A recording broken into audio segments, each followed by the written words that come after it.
നല്ല മഴ ദിവസം. മുറ്റത്തൊക്കെ ധാരാളം ചളിയുണ്ട്. ഉണ്ണിക്കണ്ണന് സന്തോഷമായി. അമ്മ കാണാണ്ട് ആ ചളിയിലങ്ങനെ കളിക്കുകയാണ്. കൂട്ടത്തിൽ പൂവാലിയുടെ ഉണ്ണിയുണ്ട്. അങ്ങനെ പൂവാലിയുടെ ഉണ്ണിക്കും ഉണ്ണിക്കണ്ണനും വളരെ സന്തോഷമായി. രണ്ടാളും ആ ചളിയിലങ്ങനെ കളിക്കുക സമയത്ത് അമ്മ ഓടി വന്നിട്ട് ഉണ്ണിക്കണ്ണനെ എടുത്തിട്ട് ചോദിക്കുകയാണ്, ഉണ്ണിക്കണ്ണ, ഈ ചളിയിൽ കളിക്കുന്നതൊക്കെ ശരിയാണോ? ഉണ്ണിയുടെ കണ്ണിൽ ചളി പോയാലോ? അതുമാത്രോ വായയിലെ ചളിയായാൽ കുംഭവാവു വരില്ലേ? അതോ കാലിലും കയ്യിലൊക്കെ ചളിയാക്കുക എന്ന് ചോദിക്കുമ്പോൾ ഗോപികമാരൊക്കെ ഉണ്ണിക്കണ്ണനോട് ചോദിക്കുകയാണ്, അല്ല ഉണ്ണിക്കണ്ണ, എന്തിനാണ് ഉണ്ണിക്കണ്ണൻ ചളി കളിച്ചത്? ഛേ, മോശമായി കേട്ടോ ഉണ്ണിക്കണ്ണ, ഉണ്ണിക്കണ്ണൻ ഇങ്ങനെ ചെയ്യാൻ പാടില്ലായിരുന്നു എന്ന് വീണ്ടും വീണ്ടും എല്ലാ ഗോപികമാരും വന്ന് പറയാണ്. വേഗം ഉണ്ണിക്കണ്ണൻ ഒരൊറ്റ ഓട്ടം കൊടുക്കുകയാണ്. എന്നിട്ട് കുറച്ച് നേരം ആലോചിക്കുകയാണ്, അല്ല ഞാൻ ചളി കളിക്കുന്നത് ഇത്ര വലിയ തെറ്റാണോ?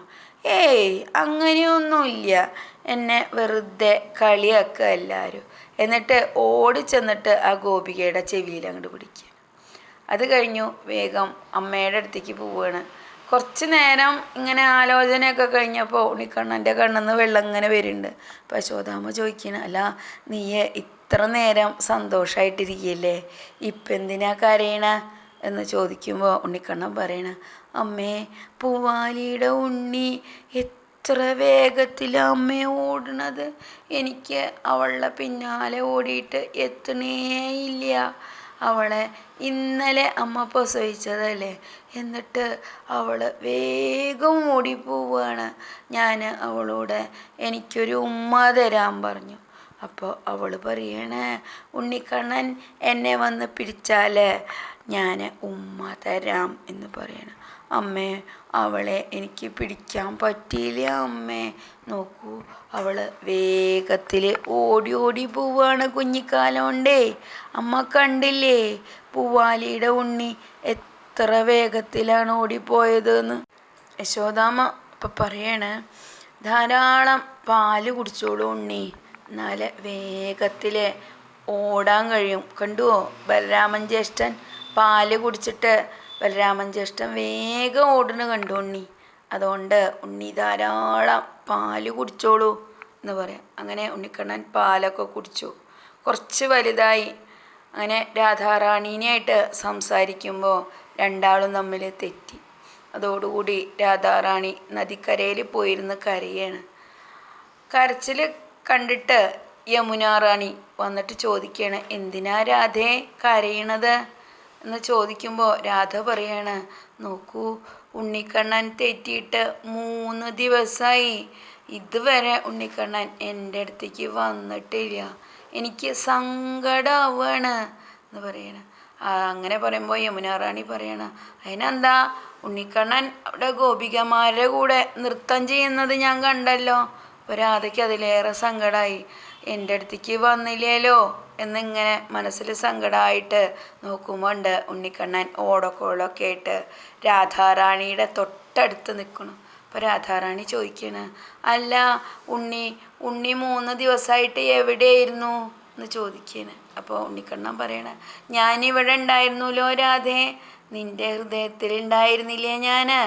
അപ്പോൾ രാധ പറയണ, എൻ്റെ ഹൃദയത്തിലൊന്നും ഞാൻ കണ്ടിട്ടില്ല, ആ ഗോപികമാരുടെ കൂടെ നൃത്തം ചെയ്യാൻ പോയതല്ലേ എന്ന് ചോദിക്കുക. ഉണ്ണിക്കണ്ണൻ പറയണ, അല്ല, ഞാൻ അങ്ങനെ അവരുടെ കൂടെ നൃത്തം ചെയ്യാൻ പോയതൊന്നും അല്ല.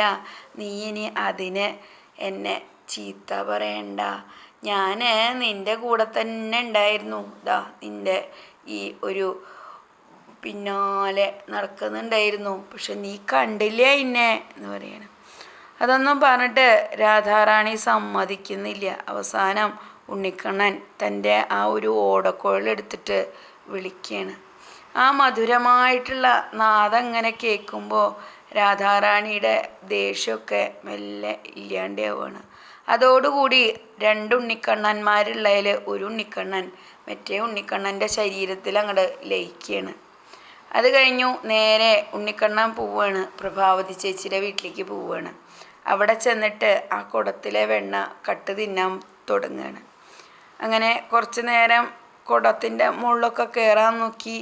അവസാനം കുടത്തിൻ്റെ മുകളിൽ കയറിയതോടുകൂടി പ്രഭാവതി ചേച്ചിയുണ്ട് വലിയ വടിയും കൊണ്ട് ഓടി വരുന്നു. ഉണ്ണിക്കണ്ണൻ ഇങ്ങനെ പ്രഭാവതി ചേച്ചീനെ നോക്കിയിട്ടൊന്ന് ചിരിച്ചു. വീണ്ടും ഒന്നും കൂടി ചിരിച്ചു. അതോടുകൂടി പ്രഭാവതി ചേച്ചീനോട് പറയണേ, അയ്യോ ഈ വെണ്ണ ഒന്നും കാണാനില്ല. പ്രഭാവതി ചേച്ചി ചോദിക്കണേ, അല്ല നീയല്ലേ വെണ്ണയൊക്കെ കഴിച്ചത്, എന്നിട്ടിപ്പോൾ വെണ്ണ കാണാനില്ല എന്ന് പറയാ? എന്തായാലും നോക്കിക്കോ, നിന്നെ ഞാനിപ്പോൾ നിൻ്റെ അമ്മയുടെ അടുത്ത് കൊണ്ടേക്കും, കാണിച്ചു തരാം നീ ഒരു കള്ളക്കണ്ണനാണ് എന്നുള്ളത്. തെളിവ് സഹിതം യശോദാമ്മയ്ക്ക് കാണിച്ചു കൊടുത്താൽ യശോദാമ്മ പിന്നൊന്നും പറയില്ലല്ലോ. ഇവിടെ വാ, ഞാൻ നിന്നെ കൊണ്ടുപോകാൻ പോവുകയാണ്. ഉണ്ണിക്കണ്ണൻ പറയണ, അയ്യോ അമ്മയുടെ അടുത്ത് കൊണ്ടുപോവല്ലേ, അതൊന്നും പറയണത് കേൾക്കുന്നില്ല. അങ്ങനെ ഓടി യശോദാമ്മയുടെ അടുത്തെത്തിയപ്പോൾ ഉണ്ണിക്കണ്ണൻ അവിടെ ഇല്ല.